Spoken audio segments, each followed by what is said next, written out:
es que generalmente para poder quitarle peso a la enseñanza de nosotros, los testigos de Jehová, se recurre a decir que la organización antes creía esto, ahora cree esto otro, y que por lo tanto qué seguridad hay de que en realidad con el tiempo no vaya a cambiar de nuevo alguna de nuestras creencias. Bueno, esa postura siempre viene básicamente de la apostasía. Entonces, la apostasía, como pretende atacar a la organización, de hecho, muchas veces dicen que no es que tienen algo malo contra nosotros, contra los hermanos, sino que se quejan respecto al cuerpo gobernante, a los hermanos ungidos, a la organización. Entonces, siempre buscan la manera de desacreditar a quienes llevan la delantera en el pueblo de Jehová. Por supuesto, los que somos testigos de Jehová, fieles, leales, y que ya hemos estudiado muchas cosas, en realidad cuando escuchamos a alguien que, aunque no es apóstata, uno sabe que se alimentó del tarro de la basura, ¿cierto? Cuando lo escuchamos uno dice, ah, mira, sí, eso ya lo he oído 1000 veces y 1000 veces lo he aclarado, porque sería diferente decir simplemente, ok, lo he oído 1000 veces y 1000 veces he hecho oídos sordos. No, es que 1000 veces lo hemos oído de personas de alguna que otra religión que por no poder mantener su creencia firme ante la verdad que presenta el testigo de Jehová, entonces recurre a cualquier cosa que le permita rebajar al testigo, porque ya que él perdió en una conversación, por así decirlo, bueno, así rebaja al testigo, él ahora queda en alto. Entonces, siempre recurre a esto. ¿Y cuál es una de las clásicas oposiciones respecto a los testigos de Jehová? Que hemos cambiado nuestras doctrinas y que no hay ninguna seguridad, por lo tanto, de que con el tiempo vayan a mantenerse las que tenemos hoy. Bueno, quizá alguien haya escuchado eso, se lo haya escuchado a un católico, evangélico, que es como lo que más pulula en nuestra sociedad.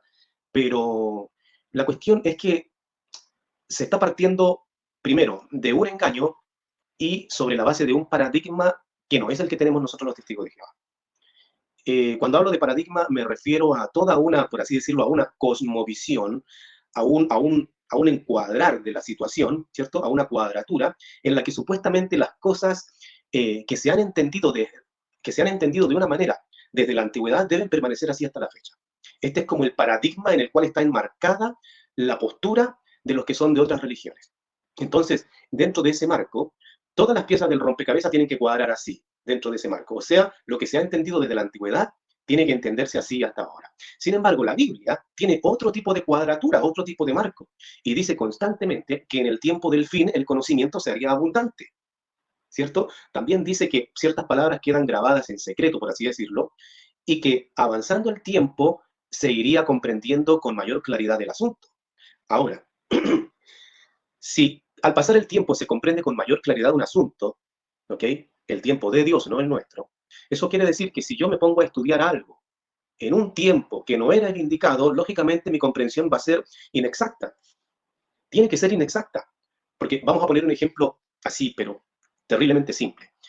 Si Dios dice que en el año 2040, por ejemplo, que en el año 2040, uno no lo sabe, pero si Dios establece en su soberanía que en el año 2040 se va a entender tal verdad, bueno, usted hoy día, por más que busque en la Biblia y se quiebre la cabeza, usted hoy día en el 2024 va a entender, pero con una modesta exactitud.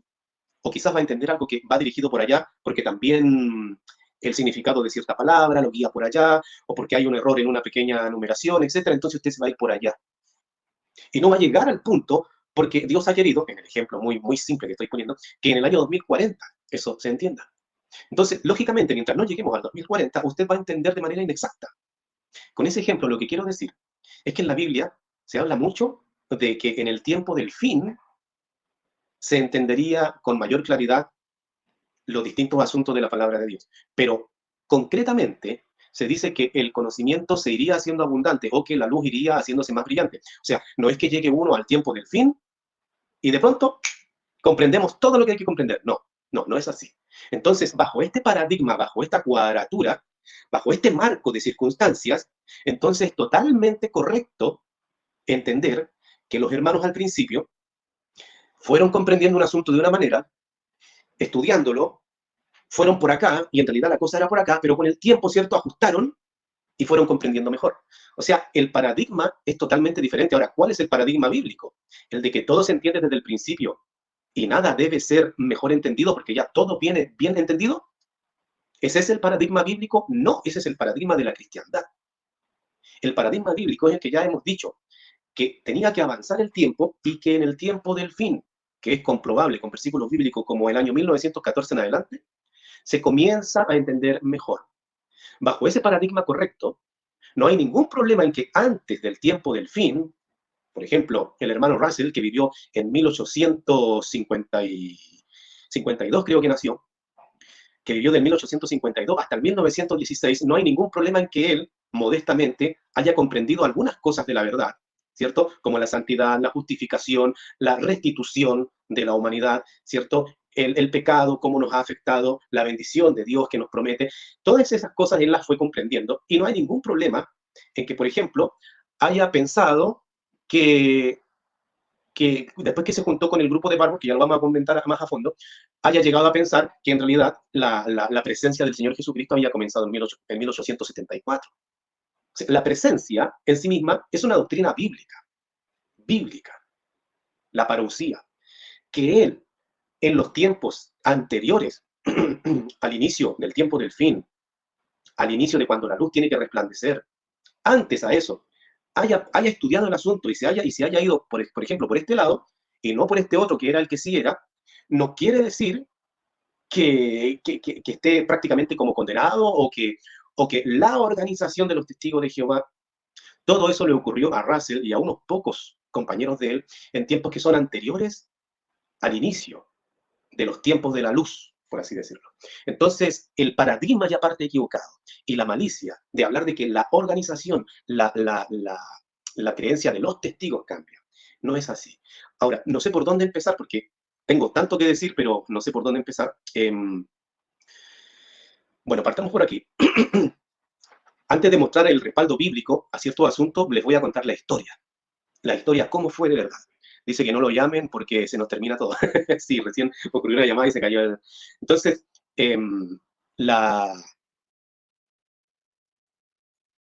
A ver, ¿qué dice acá? Supuestamente entendí que alguien me pedía entrar y le dije que sí, pero no... A ver, no sé si lo estoy haciendo bien, pero... A ver. Bueno, ahí le di la entrada, primera vez que hago esto, dando... William, estoy desarrollando un tema y ¿te parece si para que no rebote el audio lo pones en silencio y ya te doy la palabra? Sí, Francisco, sin problema. Era para probar yo también, estoy probando esto. Ya. Entonces continúo. La historia del asunto de Russell fue así. Miren. Russell, en el año 1872 aproximadamente, ya empieza un grupo de estudio. Es cierto que estudiaba desde antes, pero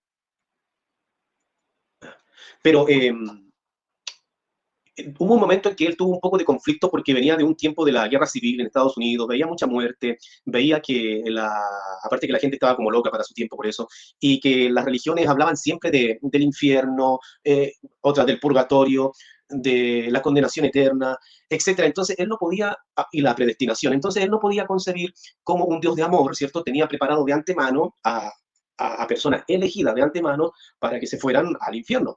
Elegidas, digo, porque si no estaban elegidas para la salvación, bueno, en definitiva estaban elegidas para el tormento eterno. Entonces esto no le cuadraba y ahí fue cuando el hermano Russell tuvo un problema de fe en el sentido de que muy creyente era en Dios, pero las enseñanzas que habían no le mostraban al verdadero Dios.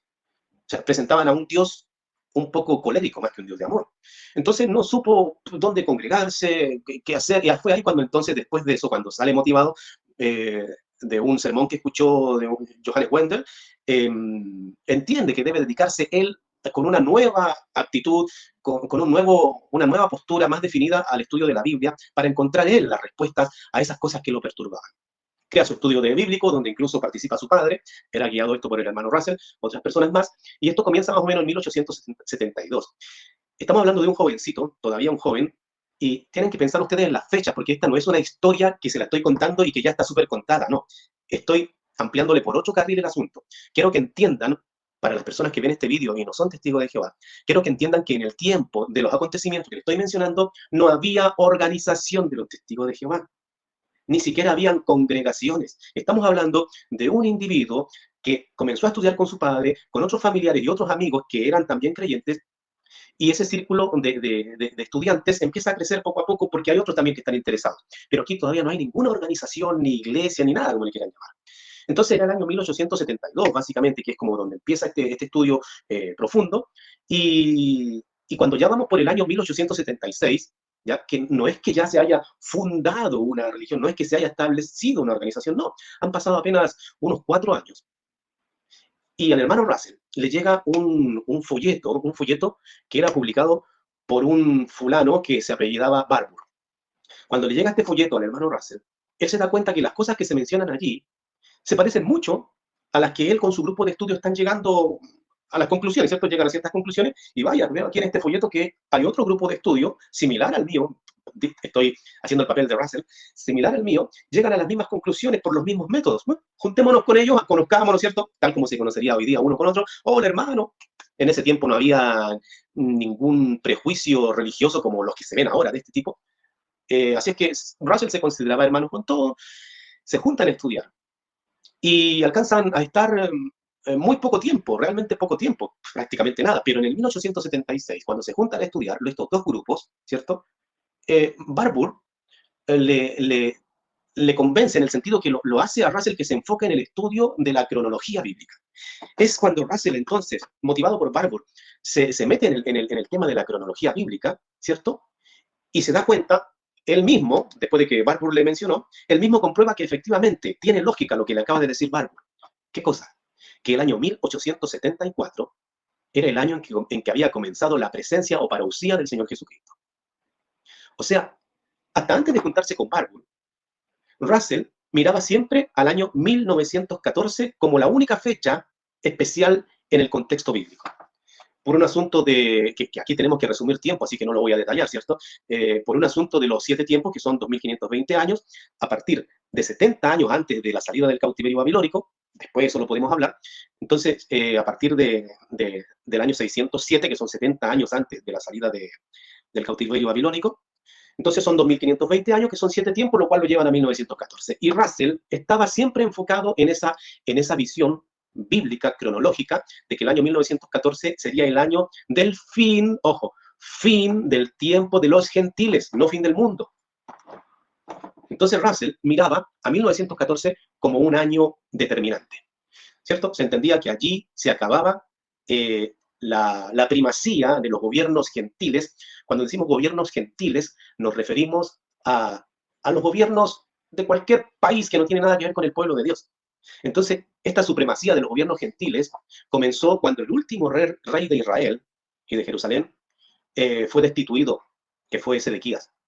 Cuando Sedequías cayó como último rey de Israel en Jerusalén, el reino de Dios representado por un rey que estaba aquí en la tierra dejó de existir. Y desde ahí no hubo ningún rey representante de Jehová, y por lo tanto toda la supremacía la tenían los gobiernos gentiles, ¿ok? Los gobiernos de la humanidad. Pero había una profecía, ¿cierto? Que es la que estudió Russell, que decía que en determinado tiempo Jehová volvería a poner un rey en su nombre, o un rey representante de él que se sentara en el trono de Jehová. Ese sería Jesucristo. Y cuando eso ocurriera, se acabaría, ya sería el fin de la dominación gentil.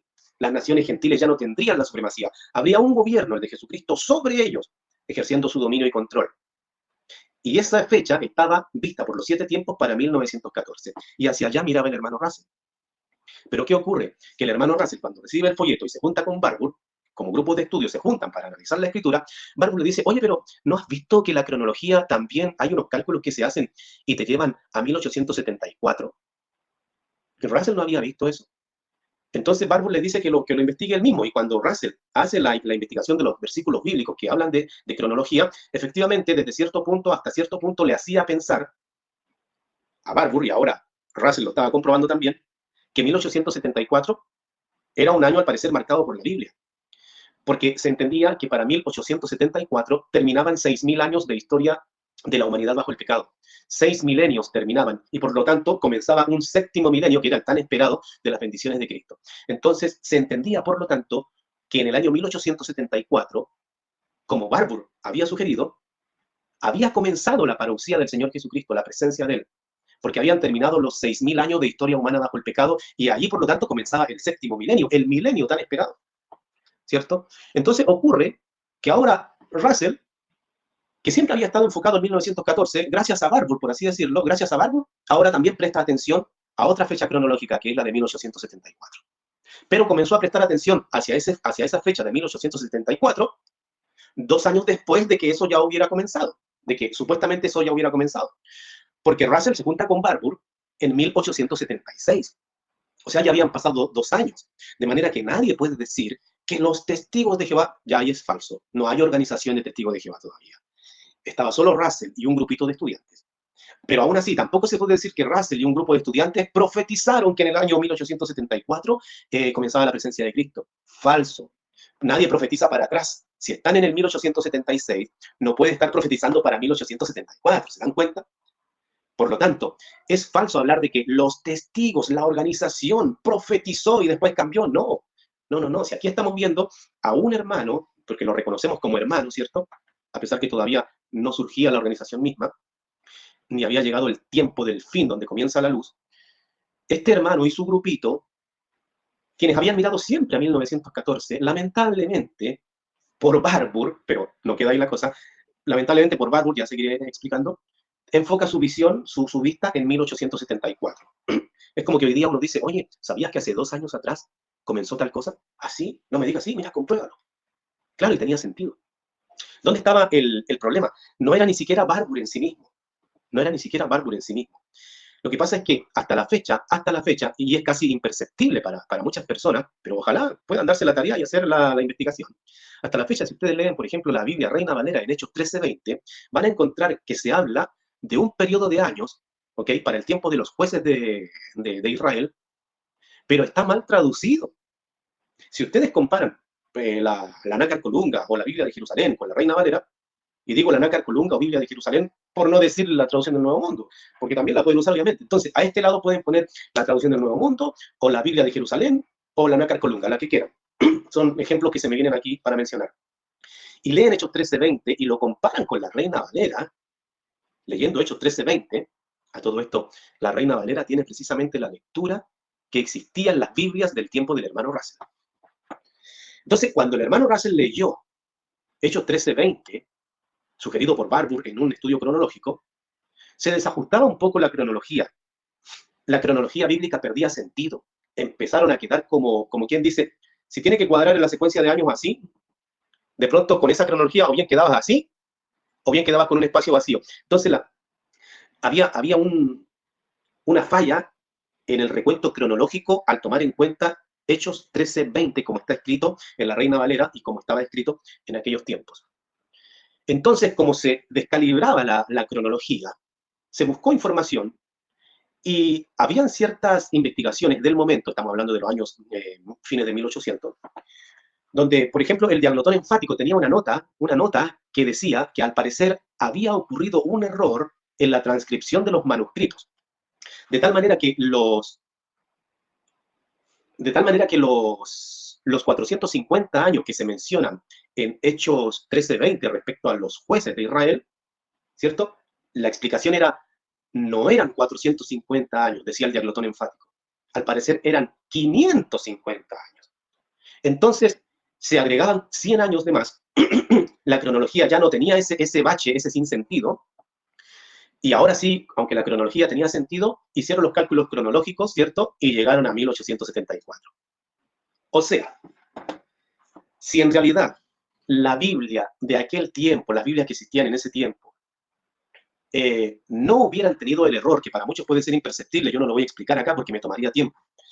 Si no hubiese existido el error en la traducción bíblica de aquel tiempo, no hubieran asignado 450 años para el tiempo de los jueces y no se habría creado un problema al cual tuvieron que buscarle una solución, llegando a pensar que en los manuscritos se habían equivocado diciendo 450 cuando en realidad quería decir 550. Y la cosa no lo hubiera cuadrado de ninguna manera, y entonces no hubiera existido nunca eso del famoso año de 1874, que nos hizo pensar, por lo tanto, en un paralelismo de tipo y antitipo, que nos llevó a pensar en que algo importante ocurriría en 1878 y en 1881.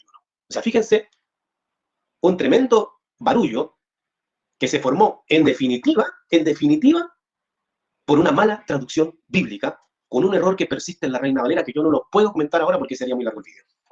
En resumen, una mala traducción bíblica llevó a unos cálculos inexactos que siguieron fomentando el tema de la cronología por una línea que no era, lo cual hizo pensar que Barbour tenía razón cuando indicó el año 1874. Entonces Russell, cuando comprueba con la cronología según ese versículo que está mal traducido, le encuentra la razón a Barbour y entiende, en base a ese conocimiento inexacto, que hace 2 años atrás, en realidad, efectivamente, tiene que haber comenzado la parousia, la presencia. Y ahora, ¿qué tenemos ahora? Tenemos a un hermano Russell que hasta antes de eso miraba al año 1914 solamente, ahora que entendió, por todo este asunto que hemos explicado, entendió que en el año 1874 comenzaba la presencia y que en 1914 seguía siendo el año del fin de los gentiles, es decir, el fin de la gobernación gentil, no el fin del mundo. Pero lo que era todo completamente en 1914, de pronto como que tomó un poco de sentido por lo que dijo Barbour, amparado en esa traducción errónea, y ahora la presencia era en 1814, pero el ejercicio del dominio como rey sobre las naciones gentiles era en 1914. No sé si me equivoqué con lo que acabo de decir, no sé si lo dije mal, así que lo repito. Quedamos en esto, todo quedó así. 1874 vino a ser la fecha en que se inicia la parucía o presencia de Cristo. Y 1914 continuó siendo el año en que ese que venía presente ahora demostraba su dominio como rey sobre las naciones gentiles, porque 1914 era el fin del dominio de las naciones gentiles. Entonces, ¿hubiera ocurrido eso si Russell no se hubiera juntado con Barbour? Yo creo que no. Hubiera ocurrido eso aunque se hubiera juntado con Barbour, pero si la Biblia no hubiera estado mal traducida en ese versículo con esa inexactitud, tampoco. Probablemente no. Entonces, uno se pone a pensar, ¿y por qué ocurren esas cosas? Bueno, porque el hermano Russell estaba viviendo en el tiempo que todavía no era el fin del sistema de cosas, digamos más bien dicho, la conclusión del sistema de cosas. No había comenzado realmente la presencia. Y al no comenzar la presencia de Cristo, todavía no hay un salir de la oscura Babilonia la Grande. Todavía no hay realmente una vida a lo espiritual y en la luz. Por lo tanto, él nunca iba a poder llegar a la comprensión correcta en todos los asuntos, porque no era el tiempo en el cual se llegara a la comprensión de todos los asuntos. Entonces, si la profecía bíblica indicaba de que todos los cristianos estarían metidos en una tumba oscura babilónica y saldrían de ella a la vida recién en el tiempo de la presencia de Cristo, o que es lo mismo la conclusión del sistema de cosas, que es desde 1914 en adelante, si la profecía, por lo tanto, indicaba 1914 en adelante, cualquier cosa que se estudiara antes de 1914, ¿cierto? Sería algo que, cuando mucho, por la bendición de Jehová y la poca luz que había, se podía entender, pero no podemos esperar que tuviera exactitud en todo. Entonces, el hermano Russell se equivocó gracias a Barbour. Primero, hay que reconocer también a él mismo, ¿cierto? Pero el punto es que él, al juntarse con Barbour y al examinar una Biblia que tiene inexactitud, claro, ¿qué puede salir de la inexactitud? Inexactitud. Entonces, de aquí en adelante, se entendió que la presencia era 1874 y el fin de los tiempos de los gentiles en 1914. Y a ustedes les parecerá que esto no tiene gran importancia, pero sí, porque aquí es donde viene el apóstata y la persona de una religión que se ha alimentado del tarro de la basura del apóstata. ¿Qué es lo que dicen? Que Russell andaba casi sin saber cuándo estaba la presencia o el reino del Señor Jesucristo. Que una vez dijo que 1914, que después dijo que 1874 y que después en esta publicación de nuevo dice 1914, pero en esta otra de nuevo dice que 1874. Y eso no es verdad. No se está corriendo el año de una cosa y la otra, son dos cosas diferentes. Nunca se cambió el tiempo del fin del tiempo de los gentiles de 1914, nunca se cambió. Eso cronológicamente, por los 7 tiempos, siempre ha sido 1914. Lo que pasa es que antes de la llegada del iluminar de parte de Dios, Russell, cuando se juntó con Barbour y examinó cronológicamente un tema según una Biblia inexacta, comprendió que la presencia o parousia era en 1874, no el fin del tiempo de los gentiles. Entonces, ¿qué ocurrió con el pasar del tiempo? Que lo que era la presencia, en realidad era también al mismo tiempo que el tiempo de los gentiles. Pero el tiempo de los gentiles que traía el hermano Russell, desde antes de conocer a Barbour, siempre fue 1914. Siempre fue 1914. Así es que, ¿qué tenemos ahí? Tenemos a un hermano que estudia, pero que no ha logrado comprender todo lo que hay que lograr entender. hay unos versículos bíblicos que quisiera leer, pero no sé si, William, ¿quieres decir algo o yo sigo? Buenas noches a todos. Muy interesante Buenas el noches. tema. Y sí, no, quería decir algo ahí que es relacionado con lo que estás diciendo. En Lucas 13, Lucas 3:15, dice que en el tiempo que Israel esperaba al Mesías, que se cumplió una profecía de 490 años, que está dicha en Daniel 9:24, dice que el pueblo estaba razonando y sus corazones estaban en expectación por las cosas para saber quién era el Cristo. No sabían si era Juan, si era Cristo o era otro. O sea que a veces las profecías se dicen con antelación, se dan ciertos rasgos de conocimiento, pero se vienen a entender ya cerca. ¿No me estaba oyendo? Sí, yo estoy oyendo. Y entonces, a partir de ese tiempo, ellos empezaron a entender, por lo menos a saber que el tiempo se había cumplido, pero no sabían quién era la persona. Incluso han aparecido en los rollos del mar muerto, aparecieron muchos de estos escritos de las personas que sacaban cuenta de la profecía de los 490 años, de en qué tiempo se cumplía, porque con exactitud no sabían el tiempo. No es como ahora que tenemos quizás más exactitud en las cosas. Y entonces, pero vino a entenderse ya cuando la profecía estaba a punto de cumplirse. Así pasó con lo que estás explicando, ¿no? Pero quería relatar algo de lo que pasó con Moisés. Moisés se presenta como libertador en Israel, mejor dicho, en Egipto, a los israelitas, en un tiempo adelantado. Fíjate que hay una persona que él elimina, ¿no? A un judío, a un egipcio, que él mata, y después cuando se presenta otra vez a defender, dice, ¿me quieres matar a mí también? Le dice otro de los hermanos. Entonces se presentó como libertador. Eso es lo que dice el libro de Hechos, en el versículo 32, que él creía que los hermanos iban a entender que era libertador de Israel. Pero entonces Jehová no le había hablado nada. Pero él ya entendía que había que liberarlo porque él era un creyente en Jehová y sabía que, bueno, en ese momento no era creyente, pero sí sabía que había que libertar al pueblo. Tenía un entendimiento a medias de que había que libertar al pueblo.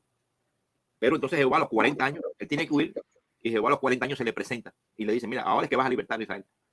Ahora sí te voy a tomar como una persona, como un libertador. Y entonces que él va, y yo llamo eso como un símbolo de parusía. O sea que a partir de que Jehová se le presenta y tiene una presencia allí espiritual, él empieza a entender entonces cuál era el tiempo que él debía ir a libertar a Israel. Y es a partir de ahí entonces que Moisés va y lo liberta. Al cabo de 40 años después de haberse presentado por adelantado a una acción de liberación, de libertad. Por lo tanto, esas cosas coinciden armoniosamente, porque todo lo que está en la Biblia está escrito en sombras, ¿no? Y son símbolos para entender esto de la parusía del tiempo actual. Igual que Russell entendió por los acontecimientos, ¿no? Que parecía una señal del tiempo del fin. Había acontecimientos muy parecidos, una guerra mundial, hubo hambre, hubo luchas entre naciones. Entonces todas esas cosas apuntaban a señales muy parecidas a las del tiempo del fin. Y lógicamente Russell entendió, ¿no? Con un entendimiento adelantado, igual que Moisés, de que ya era el tiempo de la acción de Jesucristo en el reino, para estos reinos de la tierra.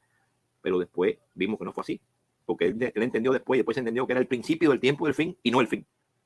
Es lo que tú dijiste, ¿no? El fin de los tiempos de los gentiles, que también armonizaba con un inicio del tiempo del fin. Ese era el punto que quería ir más o menos marcar ahí. Excelente. Así ocurre como entendemos que en el tiempo del hermano Russell, si uno lo dice claramente, porque algunos parece que no lo entienden, el hermano Russell vivió prácticamente, bueno, de hecho, toda su vida dentro del tiempo cronológico que en la Biblia se establece como dentro de Babilonia la Grande, porque llega un momento en que hay que salir de allá. Y esa salida, por nuestros propios estudios bíblicos, que en algún momento lo podemos conversar más adelante, porque hay que sintetizar para ahorrar tiempo en el vídeo, establecemos que ocurre en 1919. Entonces, el hermano Russell, habiendo muerto en 1916, viene, por lo tanto, haciendo estudios, según puede, durante toda su vida en los tiempos de la oscura Babilonia la Grande. Ahora, hay tanto que decir que me gustaría ir por un lado, pero después pienso irme por otro. Voy a irme por este lado. Yo quiero que aquellos que ven este vídeo comprendan que esto no es una justificación, porque alguien pudiera decir, ah, sí, ahí ya se están justificando, ya están dando las típicas explicaciones, como se han equivocado, siempre salen a dar explicación. No, no, no, no. Yo no estoy dando explicaciones. Yo lo que quiero es que entiendan lo lindo de la verdad, de cómo fueron las cosas. Es que estaba profetizado por las escrituras que no habría un conocimiento exacto, porque el conocimiento de la verdad está, pero el llegar a tenerlo uno, el llegar a tener la comprensión exacta, eso no existiría mientras no se saliera de Babilonia la Grande. Y ahora, para eso quiero mostrar unos ejemplos que tienen que ver incluso con los apóstoles, pero no son los clásicos ejemplos que siempre se dan. Y quiero que razonemos que si en el tiempo de los apóstoles ocurrió lo que voy a mencionar, entonces con mayor razón no hay ningún problema en que ocurra con una persona que tenía un grupito y que vivió durante un tiempo donde todavía no se salía de Babilonia la Grande. Entonces, en Juan 21:23, si alguien tiene Biblia puede verlo o va anotando, en Juan 21:23 ocurrió algo que ya comentamos en otro video anterior, que los discípulos, y esto después corrió por las congregaciones, por el grupo de los hermanos, corrió el rumor de que el apóstol Juan no vería la muerte, que él no moriría. Juan 21:23. ¿Por qué? Porque el Señor Jesucristo dijo unas palabras que que hicieron pensar que aquellas palabras significaban que el apóstol Juan no moriría nunca. Y se equivocaron, porque esas palabras no significaban eso. Y ojo, cuando los hermanos y los apóstoles entendieron mal ese asunto, ellos ni siquiera estaban en Babilonia la Grande, como para que uno pudiera decir, ah, claro, es que como también estuvieron en la oscura Babilonia, no. Ellos entendieron mal, pensaron que el apóstol Juan nunca iba a morir, ¿ya? Y ellos murieron antes que el apóstol Juan. Por lo tanto, cuando ellos murieron creyendo aquello. O sea, cualquier fanático religioso podría decirlo así. Murieron engañados, murieron creyendo en una mentira. Pero es que no es mentira. Cuando una persona está equivocada en un asunto, eso no significa mentira. ¿Ok? Entonces, ellos sencillamente murieron, los apóstoles, todos los que murieron antes que el apóstol Juan, murieron creyendo algo que no era exacto. ¿Y dónde está dónde está el problema? Entonces, después tenemos que en 2 a Timoteo 2:18, hay algunos que incluso para ese tiempo están creyendo, se está popularizando la idea de que la resurrección ya había ocurrido. O sea, la resurrección, que es un asunto súper futuro en relación a los tiempos bíblicos, ¿qué cosa encontramos ahí en 2 Timoteo 2:18? Que hay algunos que andan diciendo que la resurrección ya ha acontecido. Entonces, ¿por qué dicen eso si ellos no están en los tiempos de Babilonia la Grande? Bueno, si en los tiempos de la congregación cristiana algunos comenzaron a popularizar eso, ¿qué nos queda entonces para personas que estuvieron estudiando la palabra de Dios en los tiempos de Babilonia la Grande? Porque según la Biblia, después de la muerte de los apóstoles, lobos opresivos entraron para que el rebaño se fuera atrás de ellos y metieron la apostasía. Entonces, si en el tiempo de la apostasía de los lobos opresivos, que eran líderes falsos e engañosos, algunos hermanos, como el hermano Russell, estudiando con sinceridad, no tuvieron plena comprensión en unos asuntos, bueno, ¿por qué se va a hacer un barullo tan grande si en el mismísimo tiempo de la congregación primitiva, que no estuvo nunca en Babilonia la Grande, también se llegaron a comprensiones extrañas? Ya he citado Juan 21:23 y 2 Timoteo 2:18. Está también 1 de Pedro 3:7. El apóstol Pedro dice allí, en el primer siglo, dice, el fin de todas las cosas se ha acercado. Oye, faltaban siglos, siglos. ¿Y qué dijo Pedro? El fin de todas las cosas se ha acercado.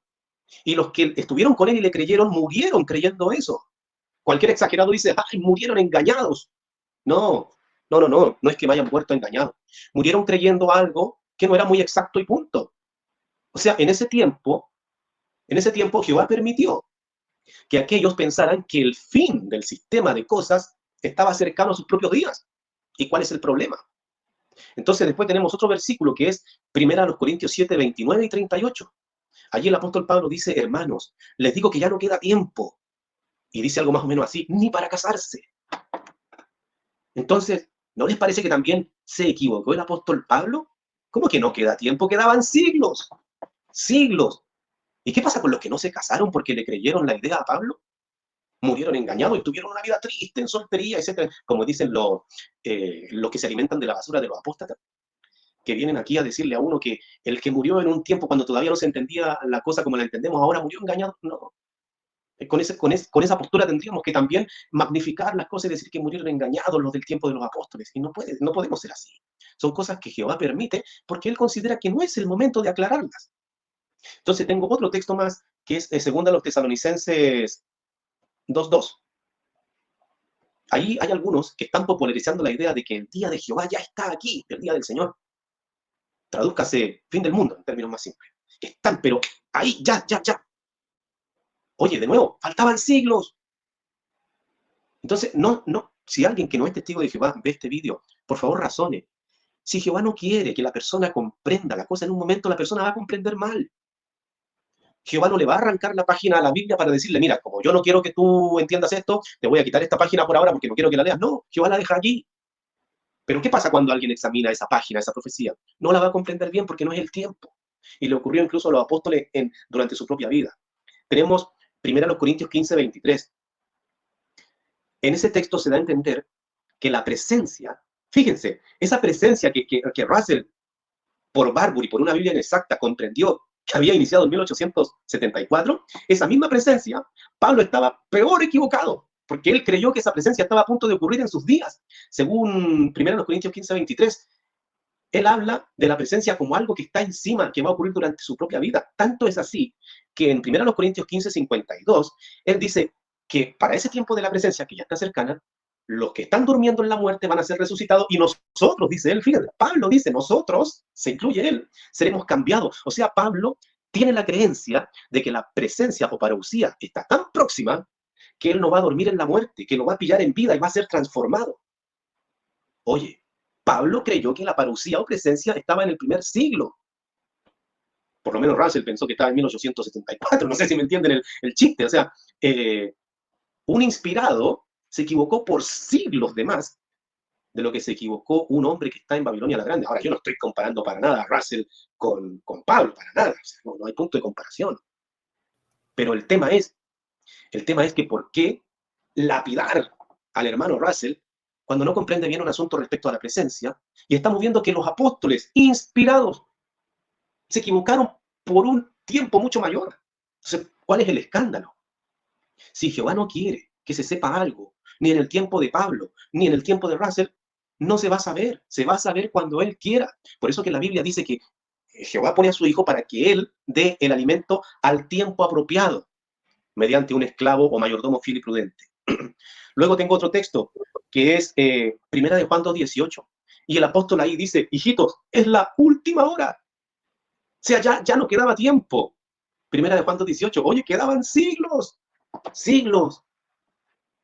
Entonces, ¿no les parece a ustedes que si alguien va a hacer una exageración respecto a Russell, también debiera hacerla respecto a los apóstoles? Pero es que no hay que hacer ninguna, ni a Russell ni a los apóstoles, porque el marco es diferente. El marco, el paradigma donde encuadran todas las cosas, como ven la supuesta realidad, los de la religión de la cristiandad, ellos creen que la cosa funciona así, que lo que se entendió desde el principio no puede cambiar. Oye, si no puede cambiar, entonces ya nosotros no existimos, la presencia ya ocurrió en el primer siglo, no sé, nosotros qué somos, somos fantasmas, somos espectros, nosotros no estamos existiendo, ¿saben por qué? Porque la presencia, la parousia ya ocurrió en el primer siglo. Estoy obligado a entender que tiene que cambiar el entendimiento. La verdad está allí. La presencia o parousia es una doctrina inamovible. Nadie la puede negar. La Biblia habla un montonazo de eso. La doctrina no es cambiable. Lo que tiene que cambiar es la comprensión de cuándo ocurre el cumplimiento de esa doctrina. ¿Y por qué? Porque Dios se encargó de que en su determinado tiempo se llegara a la comprensión y no en otro tiempo. Así es que hay una total diferencia en la cantidad de años uno puede ver ahí. No sé si tú quieres decir algo, Williams, o para no seguir hablando. Sí, no, iba a agregar algo más, algunos textos más a lo que estás diciendo, porque realmente en el tiempo de Jesús, cuando él escogió a los apóstoles, él empezó diciendo el reino se ha acercado. Pero a pesar de decir que el reino se ha acercado, los apóstoles en esos 3 años y medio pensaban que ya él iba a ejecutar en ese tiempo, porque que el tiempo se ha acercado y Jesús viviendo, ellos pensaban que iban a pasar ciertos añitos con ellos y él iba a ejecutar la liberación, iba a salvarlo de Roma, tumbar el reino romano y establecerse su reino en ese día. Eso está en Lucas 19. Mira lo que dice Lucas 19, versículo 11. Mientras Jesús estaba cerca de entrar a Jerusalén, dice el versículo 11, Lucas 19, 11, mientras ellos escuchaban estas cosas, habló Jesús porque estaba cerca de Jerusalén y ellos pensaban, fíjate, ya lo pensaban, que el reino de Dios se iba a exhibir instantáneamente. Ahora, mira lo que dice Jesús, sabiendo que ellos él había enseñado que no era instantáneamente. Una cosa era morir como sacrificio y otra cosa era liberarlo como rey. Pero ahí estaba el rey, era el cabeza que iba a ser el rey del futuro reino, pero ellos no entendían el tiempo. Sabían el evento, que había una liberación y había un reino, pero no sabían el tiempo. Estaban confundidos en el tiempo porque no era el tiempo de la revelación. Como Cristo se lo dijo después en Hechos 1:7, él dice que los sazones y los tiempos no son para ese tiempo, que Jehová lo va a manifestar en su tiempo debido. Pero mira lo que dijo Jesús automáticamente después que los discípulos pensaban eso. que lo creían hace rato, dice Jesús. El versículo 12 dice, por tanto, cierto hombre de noble nacimiento viajó a una tierra distante para conseguir para sí poder real y volver. O sea que Cristo le dice, mira, ustedes están pensando mal, yo vine aquí a buscar un reino y volveré con ese reino. Pero aún así, a pesar de enseñar esas cosas, ellos seguían equivocados. Mira lo que dice Lucas 24, 21. Dice que todos los discípulos, cuando él muere, dice, pero nosotros esperábamos que este fuera el que estaba destinado a liberar a Israel, porque ya han pasado hasta 3 días de su muerte y no ha ocurrido nada. O sea, todos los discípulos, incluyendo los apóstoles, esa liberación que ellos pensaban, ya no solamente no es que no pensaban que no lo había liberado, sino pensaban que él no era el libertador. Pensaban que solamente era un profeta, que no era ningún tipo de libertador, porque lo que ellos esperaban en su tiempo no se cumplió en el tiempo. Son por eso ahora los apóstoles y los discípulos verdaderos de Cristo, falsos profetas, no lo son. Como no son falsos profetas, los ungidos de este tiempo que anunciaron estas cosas y fueron progresivamente en el tiempo aprendiendo qué es lo que es la parucía y cuándo se cumplía exactamente. Son detallitos que hay que, como ya dijo Francesco muy bien, hay mucha gente que tiene que aprender estas cosas para no juzgarnos injustamente. Claro. Entonces, ocurre que básicamente debemos tener siempre presente esto, decirle a cualquiera que critique, decirle, oye, pero ¿ajustaste el paradigma primero para que hablemos del tema? Porque en tu paradigma, en tu escena del asunto, como tú concibes la realidad, no puede cambiar la comprensión de la verdad. No la verdad, sino la comprensión de la verdad. Pero en mi visión de las cosas, en mi propio paradigma, yo entiendo que la Biblia dice que el conocimiento se haría abundante con el pasar del tiempo. Entonces, si me ajusto a tu paradigma de la cristiandad y de la apostasía, claro, estamos súper equivocados. Y Russell hizo el ridículo, etcétera, etcétera. Pero si en realidad estamos ajustados al verdadero paradigma donde dice que mientras no se saliera de la oscura Babilonia, no se comprendería todo a cabalidad, entonces resulta que estoy cumpliendo profecía. ¿Cierto? Resulta que ahora en vez de ser un ridículo, soy una persona o somos un grupo de cristianos que es el único en el cual se cumple la profecía.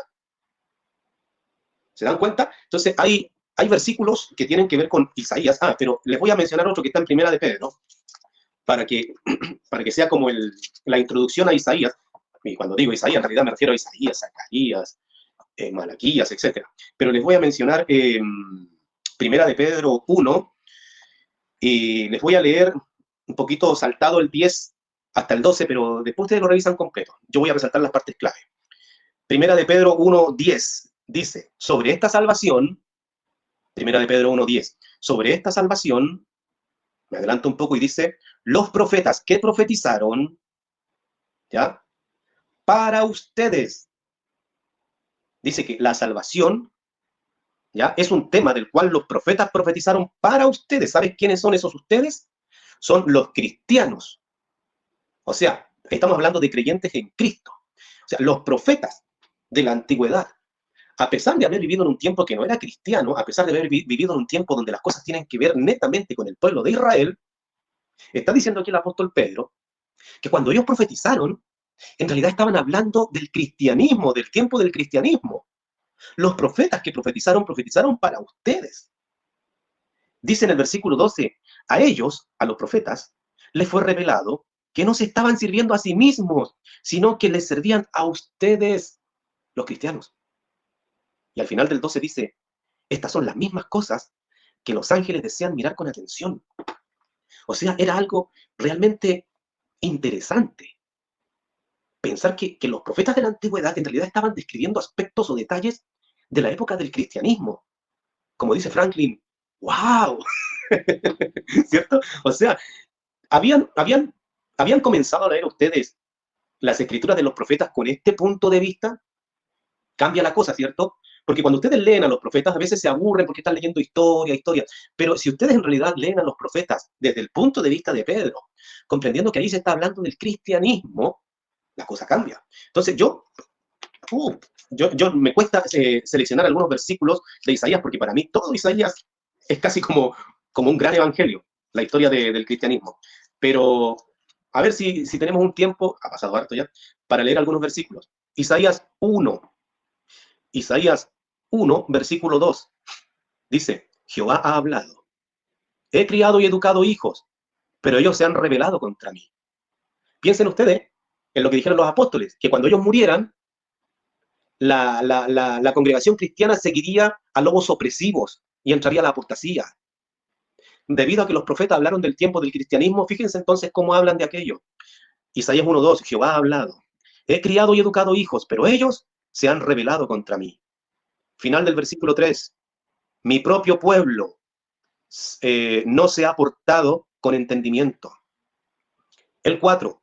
Han abandonado a Jehová. Versículo 8 del mismo capítulo 1:8.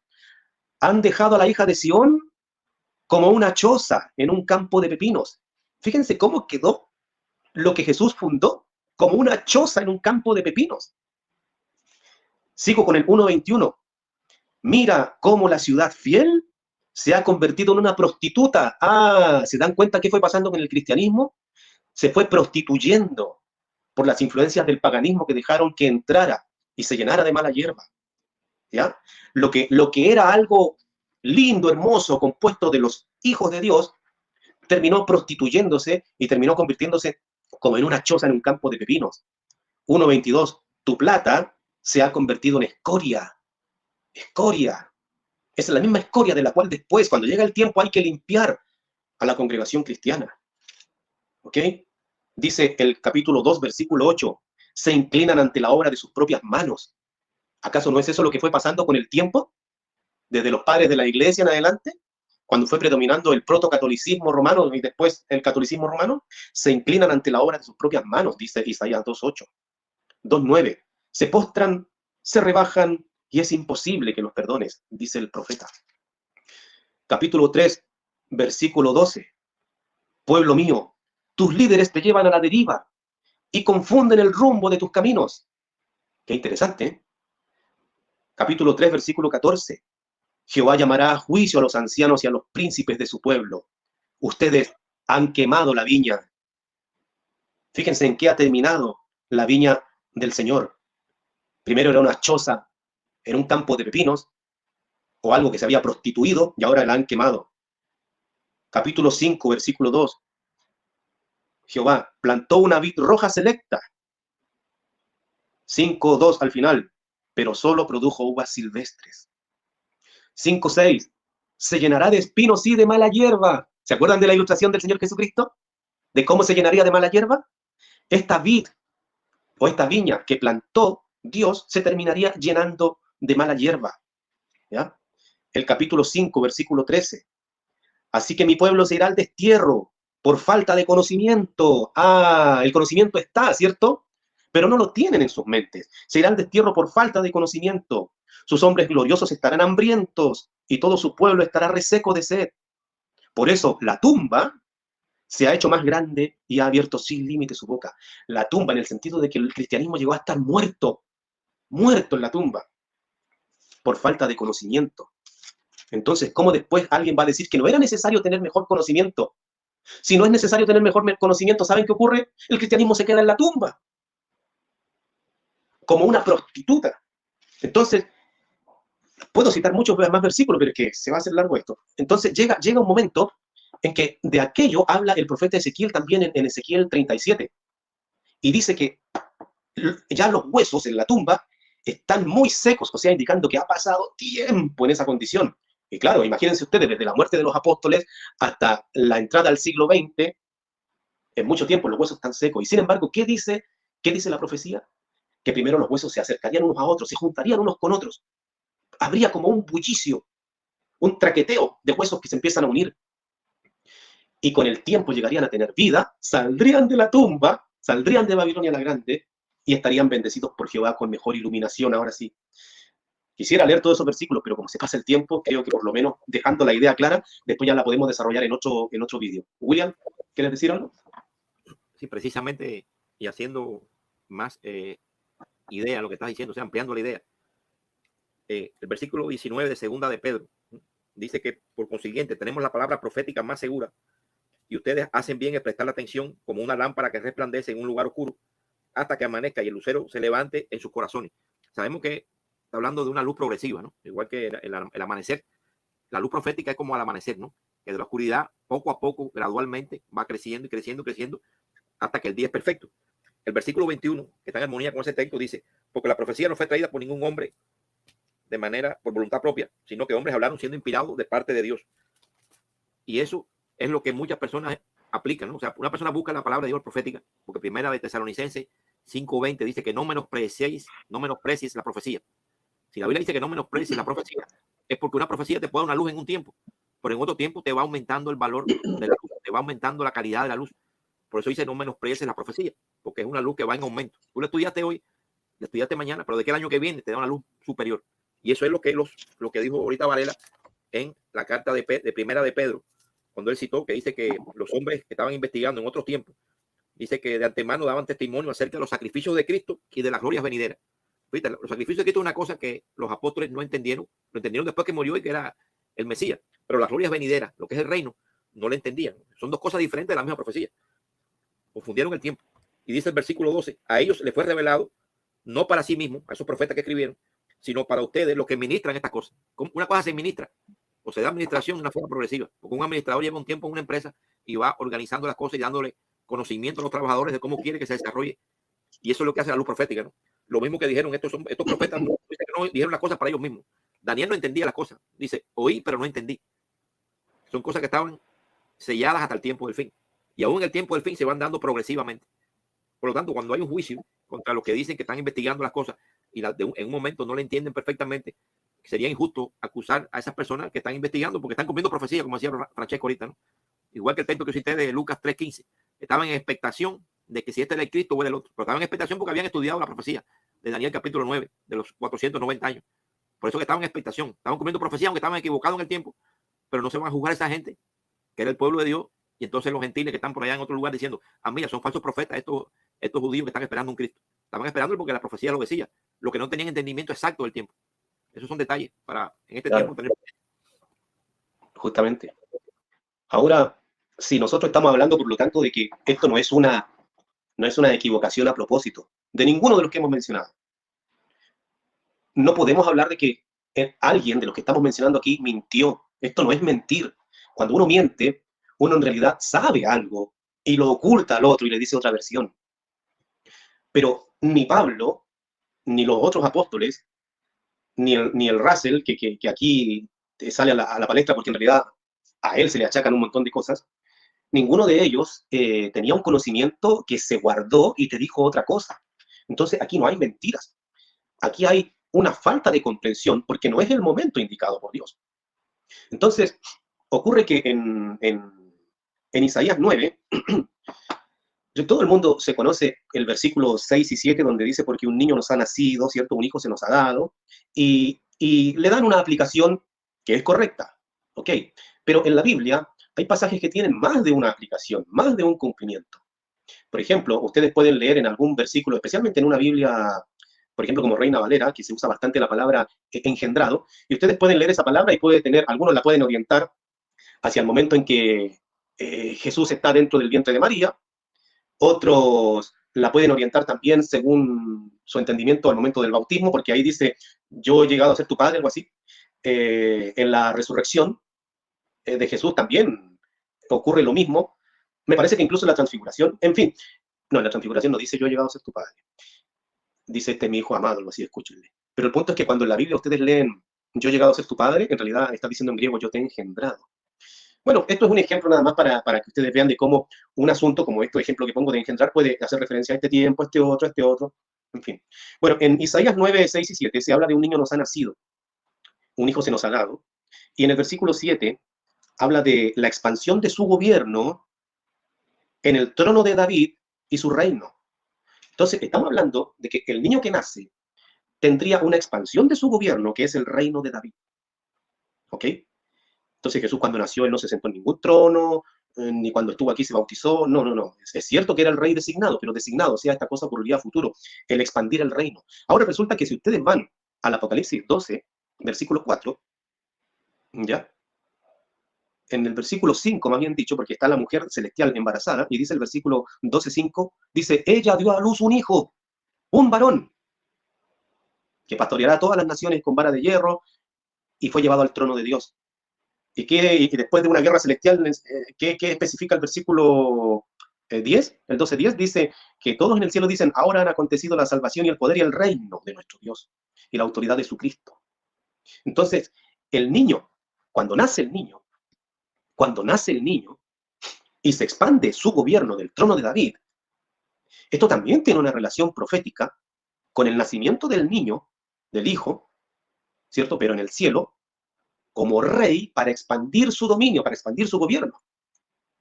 Y esto, por las profecías bíblicas, es indiscutible como el año 1914 al final.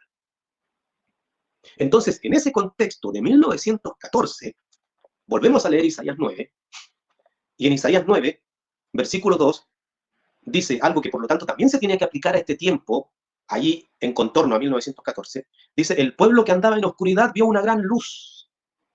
O sea, todo este cristianismo que se fue al destierro, por así decirlo, porque los profetas profetizaron del cristianismo, todo este cristianismo que terminó como una choza en un campo de pepinos, quemada, o como si estuviera prostituyéndose, como muertos en la tumba, este cristianismo que estaba en la oscuridad de la tumba, dice que vio una gran luz para el contexto de la época donde el reino del niño que nace se expande, para el tiempo en que se expande el gobierno del reino de David, que ahora está en manos del hijo que nace.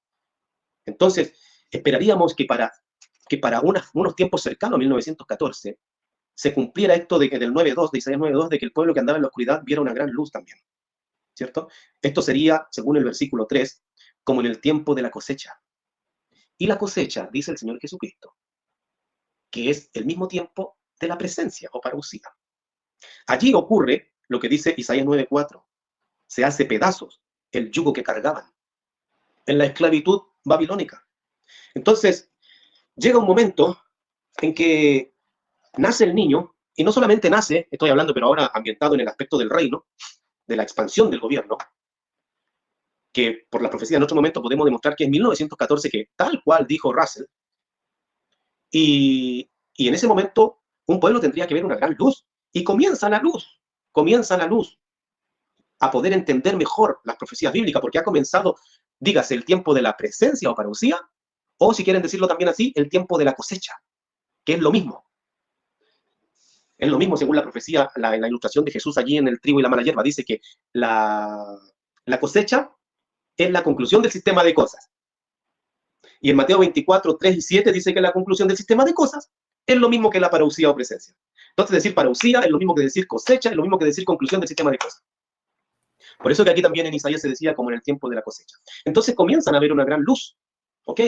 Pero miren lo que pasa según Zacarías 3. Este versículo necesito leerlo, y yo creo que ya va a ser más o menos lo último después que hables tú, William, porque se está alargando, así que tranquilo a los espectadores que vamos a terminar ya. Voy a leer Zacarías 3. Piensen ustedes en lo que ocurre cuando resurge, por así decirlo, el cristianismo. Si alguien está de acuerdo en que sigamos un poco más, que nos digan en los comentarios, o se dicen que lo terminemos, díganlo ahí. Bueno, leo Zacarías 3, del 1 al 4, o al 3. Dice, y me mostró al sumo sacerdote Josué, que estaba de pie delante del ángel de Jehová, y a su derecha estaba Satanás. ¡Wow! Sumo sacerdote de Josué, y a la derecha de él estaba Satanás, pero también está el ángel de Jehová ahí. ¿No? A la derecha estaba Satanás, de pie para oponerse a él, al sumo sacerdote Josué. Entonces, el ángel de Jehová dijo a Satanás, que Jehová te reprenda, Satanás. Sí, que te reprenda Jehová, el que ha elegido a Jerusalén. Luego dice, refiriéndose al sumo sacerdote Josué, ¿no es este un hombre, un leño arrebatado del fuego? O sea, está presentándose aquí a Josué como lo que se alcanzó a arrebatar de todo lo perdido, un leño arrebatado del fuego. Versículo 3. Y Josué, que llevaba prendas de vestir sucias, estaba de pie delante del ángel. ¿Cómo estaban las prendas de vestir de Josué? Sucias, sucias.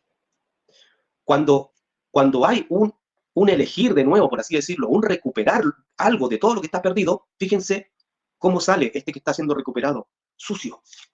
Así que no esperen que cuando se salga de Babilonia la Grande, en los tiempos relacionados con el inicio del reino, ya esté todo ok y que de ahí en adelante no haya que hacer ningún limpiamiento, ningún ajuste, no.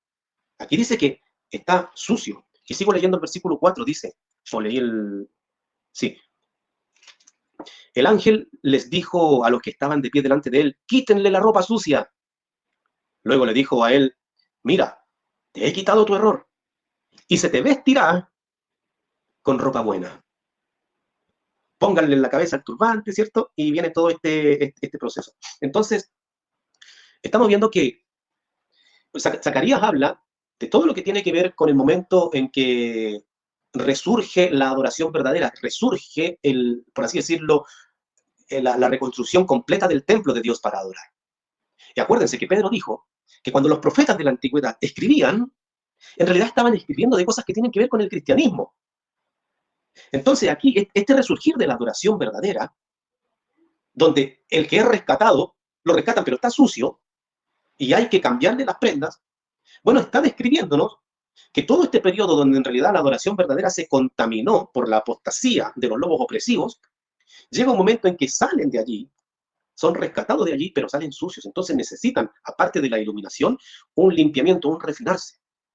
Por eso que Malaquías 3, que no lo voy a leer para no hacerla más larga, Malaquías 3 dice allí, desde el 1 al 5, dice que cuando viniera el Hijo de Dios, el mensajero del pacto, vendría como un refinador a quitar la escoria que se le metió al cristianismo verdadero que se prostituyó desde la muerte del apóstol en adelante. Y al quitar la escoria tendrían que ser refinados y no todos aguantarían la refinación. Entonces, antes de ese tiempo existió Russell. Russell ni siquiera existió para el tiempo de la refinación. Entonces sería como un tanto extraño pedirle a Russell que esté vivito y coleando, no como hueso seco, sino como un cristiano ya con plena luz, con plena vida, con plena limpieza, cuando todavía no llegaba el tiempo de eso. Y achacarle las imprecisiones de la presencia o parousia, que también fueron imprecisiones de los apóstoles, entonces ya eso es como más descarado. El marco hay que conocerlo bien para entender lo rica y lo hermosa que es la historia del verdadero pueblo de Dios. William. Sí, cuando mencionaba lo del hijo varón del reino, que menciona ahí Apocalipsis 2, Apocalipsis 11 y 12. Voy a leer el versículo 11, 19, donde ya dice que se establece el reino. Dice aquí que el templo de Dios fue abierto y se vio en el santuario que ocurrieron relámpagos, voces y truenos, ¿no? Ahí se está refiriendo a una iluminación, ¿no? Son iluminaciones que trae el reino a partir de que se establecen los cielos. Pero fíjate que cuando ese reino se establece en los cielos, dice que hay un periodo donde Satanás es echado de los cielos a la tierra. O sea, automáticamente cuando el reino se establece, que viene ahí en el versículo 11 y 12, entonces se establece el hijo varón y echa abajo a Satanás como su primera acción. Entonces persigue a la mujer, porque la mujer al recibir estas revelaciones, estas luces, ¿no? Como tú dijiste ahorita, la expansión, hay una expansión de la verdad y se le dan alas a la mujer, alas para que vuele, para que se expanda en la superficie de la tierra y el dragón la persigue.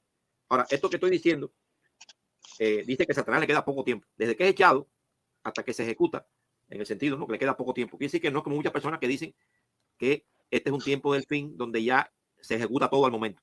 No, hay un periodo que Satanás es echado y le queda poco tiempo. Y en todo ese periodo Cristo está en presencia. Hay un periodo de presencia de que Cristo echa a Satanás, la mujer se expande, el dragón la persigue y después Satanás es ejecutado. O sea que es una primera acción del Cristo reinante como hijo varón. Y eso está en armonía con el Salmo 110 que dice lo mismo. Mira cómo el Salmo 110 dice que hay un detalle que dice que la vara de tu poder se enviará desde Sion, o sea, la Sion celestial, donde está Cristo, y después estará los 144,000. Y dice, ves juzgando en medio de tus enemigos. Ves juzgando, quiere decir que no juzgue todavía. Ves juzgando en medio de ellos. Es cuando Satanás es echado y está expandiéndose la mujer. Y tu pueblo se te ofrecerá voluntariamente en el día de tu poder. Hay un pueblo que se ofrece voluntariamente en el día del poder, el día del poder, el día de la presencia, que es el día que Cristo, el Hijo varón, toma ese poder. Y entonces un pueblo se le ofrece, que es la predicación mundial del Evangelio. Y hay un pueblo que se empieza a entregar y a purificarse y a resplandecer y va tomando esas nuevas luces, esos nuevos relámpagos de luces que hablamos allí en el versículo 19, que surgen del santuario, surgen del rey y del sumo sacerdote que está en funciones ya desde el 33, pero entra como rey a funcionar a partir de liberar y jugar en medio de su pueblo. Son cosas que a toda la Biblia armoniza. Hay una coherencia interna en todas estas cosas, donde es un periodo de presencia, que es cuando entra el tiempo del fin, y donde hay un periodo de restauración del pueblo de Dios, como fue en Babilonia. Cuando Ciro apareció como un representante de Cristo, van a Babilonia, o sea, salen de Babilonia, y lo primero que hacen es restaurarse en Israel. Empiezan a poner el templo y a aprender y a edificarse y a purificarse. O sea que hay un periodo de restauración, que la restauración no es un solo día. Ya este es el pueblo de Dios, ya no hay un periodo de restauración, que es lo que muchos no entienden de cómo fuimos limpiando, ¿no? De la salida de Babilonia. De la salida de Babilonia. Muchas personas dicen, como los católicos, no hemos salido de Babilonia, nosotros siempre hemos tenido la verdad no cambia. La verdad es estable desde siempre. Nosotros somos infalibles en verdad. Ustedes no han salido de Babilonia, entonces ustedes no cumplen profecía. Si no han salido de Babilonia, no cumplen profecía, porque el pueblo de Dios sale de Babilonia, y la restauración es porque hay un pueblo que sale de Babilonia y cumple las profecías estas finales, como hablamos ahora. Hasta ahí yo creo que es lo mismo. Mira, yo creo que si no digo esto, ya no lo diría en otro vídeo porque cambiaría de tema, así que lo voy a decir ahora. Después que el cristianismo que había sido fundado por Jesucristo fue la principal piedra angular, ¿cierto? Y ahí se edificó todo el cristianismo. Hay un rebote, William, si lo puedes apagar el audio mientras no lo usas. Después que Jesús fundó el cristianismo y lo edificó sobre él mismo como piedra angular, estamos viendo que por la profecía y todo, esto se arruinó, se convirtió todo en... O sea, quedó como la gente de la cristiandad no entiende. Quedó mal, esto quedó mal. Por eso que tenía que llegar un momento de restauración. Pero como recién dijimos, hay algo que tiene que ver, un acontecimiento de una luz, ¿cierto? Según Isaías 9, hay una luz que comienza a verse cuando el hijo varón es dado a luz, en un sentido del reino que se expande, según Revelación Apocalipsis 12, 5 y 10. Entonces, hay una luz al momento en que se expande el reino de David, cuando nace ese hijo, que es como el tiempo de la cosecha, ya lo dijimos allí en Isaías 9:3, cuando se quiebra el yugo que llevaban encima, se liberan de ese yugo. Pero fíjense lo que ocurre durante este tiempo que estamos narrando. Según Isaías capítulo 9, versículo 9, habla de la arrogancia y la insolencia de algunos, que son capaces de decir lo que dice en el versículo 10. Se han caído los ladrillos, pero reconstruiremos con piedras labradas. O sea, como que lo que se cayó, pudieran ellos reconstruirlo por sí mismos. O sea, como si esto se tratara de voluntad del hombre y no de Dios. Entonces, cuando ustedes leen el capítulo 9, versículo 16, dice, los que guían a este pueblo hacen que ande perdido, y a los que son guiados se les confunde. El 17, en la mitad, son todos unos apóstatas, de sus bocas salen disparates. 18, espinos y mala hierba. Entonces, estamos viendo que hay personas que son arrogantes e insolentes, que creen que son ellos los que van a parar con piedras labradas lo que antes era de ladrillo y se cayó. Pero aquí dice que son sencillamente apóstatas que hablan disparates, pura mala hierba. Y eso se parece mucho a los que tienen que ver con el tiempo de la Reforma Protestante Evangélica en adelante, que los católicos le llaman hermanos separados, porque creen lo mismo, solo que se separaron de ellos por una cuestión de no pagar indulgencia. Porque en ese tiempo hasta con las imágenes seguían, por ejemplo, los luteranos y todo eso. Entonces, es como que lo que está mal, supuestamente ellos lo van a reparar. Pero resulta que solo sale apostasía de su boca, mala hierba, disparates, y lo único que hacen es confundir. Como si fuera poco, el versículo 21, 9:21 dice, Manasés devora a Efraín y Efraín a Manasés. O sea, ellos, las sectas que supuestamente iban a reparar todo, se devoran entre ellas, y entre ellas están en contra de Judá, que sería la representación del pueblo del rey. Entonces, ¿qué ocurre? Que no se trata esto de que en un momento el cristianismo se derrumbó, por así decirlo, y vino la reforma y ellos levantaron el cristianismo verdadero. No, ellos no reformaron nada. Lo único que han hecho ha sido devorarse unos con otros, producir apostasía y disparates. Pero ¿qué dice la Biblia allí en Isaías 1:25? ¿Qué decía? Decía, volveré mi mano contra ti, eliminaré tu escoria como con lejía y quitaré todas tus impurezas. Entonces, el verdadero método de restauración es porque Dios hace una refinación a través de su Hijo. Quita la escoria, la quita. Y fíjense ya con este término en lo que dice Isaías 2:1. Dice, en la parte final de los días, la montaña de la casa de Jehová será firmemente establecida. Eso significa que cuando no llegara la parte final de los días, cuando no llegara el tiempo verdadero de la presencia o parousia, cuando no llegara, que es lo mismo, la conclusión del sistema de cosas, cuando no llegara el tiempo de la cosecha, es decir, cuando todavía no estuviéramos en la parte final de los días, la casa de Jehová no estaría firmemente establecida. Entonces, esto sería firmemente establecido en la parte final de los días. Por lo tanto, no puede decir alguien de que antes de la parte final de los días, el conocimiento ya estaba claro. No. Inevitablemente la comprensión iba a estar inexacta. Así es que Cuidado con ese marco ridículo de los apóstatas que contagian a la gente de otra religión, ¿cierto? Haciéndole creer que nunca tenía que haber un mejor entendimiento de la palabra de Dios. No, no es así. Primero había un mal entendimiento, luego vendría el correcto en la parte final de los días. Ya en otro vídeo podemos hablar entonces de cuándo comienza la parte final de los días. Cuándo comienza la parucía, la cosecha o la conclusión del sistema de colas. Yo aquí me despido y te dejo a ti la palabra, William, si quieres dar un último aporte. Bueno, ya con esto también me despido con un texto de que está en Apocalipsis o de la Revelación capítulo 18, del 1 al 4, donde aparece allí que hay otra nueva luz, la luz que hay ahorita de los relámpagos en Apocalipsis 11, como es una luz progresiva.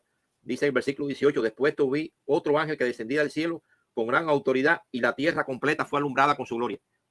Dice que clamó a gran voz y dijo, Babilonia ha caído. Y es cuando a partir de ahí habla que Babilonia es habitación de demonios y que salgan de Babilonia. Es un llamado final a la salida de Babilonia, donde esa luz sigue aumentando a un nivel superior, que es la predicación final de la que estamos haciendo. Y entonces ese pueblo sale de Babilonia para entrar en el pueblo que está ya más restaurado que antes, pero está todavía alumbrando. Se dice aquí que el ángel bajó con gran luz. Eso está en armonía con Malaquías capítulo 3, donde dice que en el tiempo de la presencia, ¿quién soportará el día de tu presencia? ¿Quién se mantendrá en pie cuando el Hijo del Hombre purifique y refine con lejía a su pueblo? Está en armonía esas dos profecías. Con eso cerraba porque ya es tarde. Y hay gente que quiere seguir. Yo leí aquí en el chat que hay gente que quiere seguir, pero tienen que ir a dormir. Y acabo de leerlo ahí.